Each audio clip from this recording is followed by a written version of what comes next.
జగన్ రెడ్డి ముఖ్యమంత్రిగా ఉన్న సమయంలో అధికార బలంతో అక్రమాలకు పాల్పడ్డారనే ఆరోపణలు ఎదుర్కొంటున్న ఐపీఎస్ అధికారులపై కూటమి ప్రభుత్వం ఉక్కుపాదం మోపింది. ముఖ్యంగా జగన్ రెడ్డికి అత్యంత సన్నిహితుడిగా ఉంటూ నిబంధనలకు విరుద్ధంగా వ్యవహరించిన మాజీ ఇంటెలిజెన్స్ చీఫ్ పి సీతారామాంజనేయులకు ఇప్పుడు కష్టాలు మొదలయ్యాయి. సినీ నటి కాదంబరి జత్వానీని వేధించిన కేసులో ప్రధాన నిందితుడిగా ఉన్న ఈయనతో పాటు మరో ఐపీఎస్ అధికారి కాంతి రాణా తాత సస్పెన్షన్ ను కూడా ప్రభుత్వం తాజాగా పొడిగించింది. సీతారామాంజనేయులు ఈ ఏడాది ఆగస్టు 31న రిటైర్ అయ్యే వరకు ఆయనను సస్పెన్షన్ లోనే ఉంచుతూ రివ్యూ కమిటీ సిఫార్సు మేరకు ఉత్తర్వులు జారీ అయ్యాయి. కాదంబరి జత్వానీ కేసులో దర్యాప్తు ప్రస్తుతం అత్యంత వేగవంతంగా జరుగుతోంది. ఇబ్రహీంపట్నం పోలీస్ స్టేషన్లో నమోదైన ఈ కేసులో ఇప్పటికే సాక్షుల వాంగ్మూలాల సేకరణ పూర్తయింది. అయితే తదుపరి విచారణపై హైకోర్టు స్టే విధించడంతో ఛార్జిషీటు దాఖలు చేయడం ప్రస్తుతానికి నిలిచిపోయింది. ఒకవేళ వీరిని ఇప్పుడు విధుల్లోకి తీసుకుంటే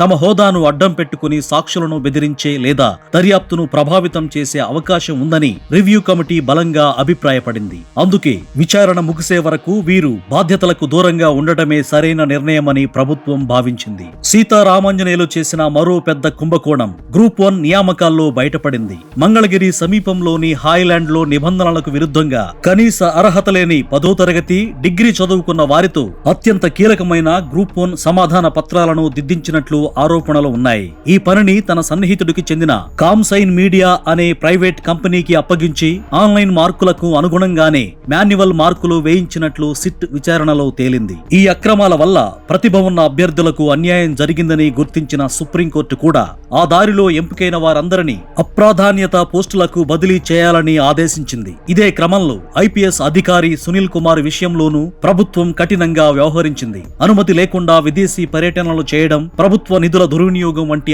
ఆరోపణల నేపథ్యంలో ఆయన్ను కూడా రిటైర్మెంట్ వరకు సస్పెన్షన్ లోనే ఉంచింది. అధికార బలంతో వ్యవస్థలను నిర్వీర్యం చేసిన అధికారులకు ఈ పరిణామాలు ఒక గట్టి హెచ్చరిక అని చెప్పవచ్చు. తప్పు చేసిన వారు ఎంతటి వారైనా సరే చట్టం ముందు తలవంచక తప్పదని, చేసిన అక్రమాలకు తగిన మూల్యం చెల్లించుకుంటున్నారని సామాన్య ప్రజలు చర్చించుకుంటున్నారు.